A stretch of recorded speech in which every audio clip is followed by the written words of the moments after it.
कहो राड़ू मंगधोनो बेटा काटो हमारे भतारा के रखले बाड़ू। अरे तार कीड़ा पड़िया हो तारे जवानी में आग लगी है जानलू हमारा मोरने के लेके सुतल बाड़ू। करे रानी तिक्की के घर आओ तल रे तोर नाम धई कहनी हरे रानी करे मंगधोनी हम तोर नाम नहीं है। अरे रानी ते हमरे ना घर आओ तरे तबे देखत ते हमरे मुंह दे देख घर आओ तरे त तेही त हमर माता के रखले बाड़ रे। हां लेके सुतत रात भर हमर मर्दे के लेके सुत बहुत हर मांगी के बार खींच ले जानलू। जितना शौक बा अपन मर्दा के देखे खातिर त अपना लगे सुताला। हमारा बोलम के दिहले मतिया के मारी रे हमारा सो जन्म के दिहले मतिया के मारी रे लगा माना सुते पहिलो सुते गोड़ा बारी रे लगा माना सुते हमारा सुते बसा बारी रे लगा माना सुते हमारा। ओहो अपने बड़ा सपूत बना तारी ये कहावत बा किस्सा से मुझ खा के बिलार भइली भगतिन हुआ हाल इनकर बा तेहु तो फलाना से कइले बाड़े यारी रे तेहु तो फलाना से कइले बाड़े यारी रे तब काहे देत बाड़े रानी हमके गारी रे तब काहे रानी हमके होदित बाड़े गारी रे तब काहे रानी हमके। दिलवाले रिकॉर्डिंग स्टूडियो बाजार मोतिहारी।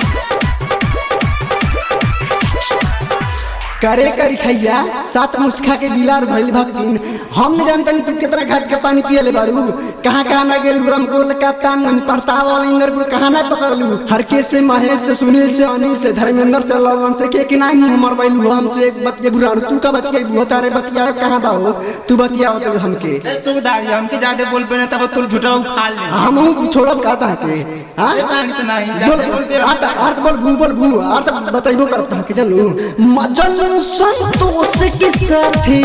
उखी में धइले रे मजन संतोष के साथे उखी में धइले रे संदीप यमन के पेट चूना लगइले रे अभिषेक ज्ञानेंद्र के पेट पीछे घूमइले रे बाड़े खिलाड़ी पेट। करे रानी ते कौन कम बारे रे तेहू ते गुसनवा के मुकेशवा के सोनुआ के लेके हां कहां ना घूमले और तो सनियों के ले घूमले बोल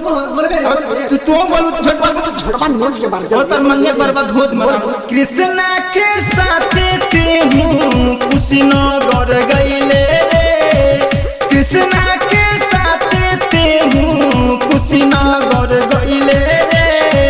सोनी दिलवाले के साथे हाथा पकड़इले रे सोनी दिलवाले के साथे हाथा पकड़इले रे सोनिया दिलवाले के साथे। दिलवाले रिकॉर्डिंग स्टूडियो पर तावल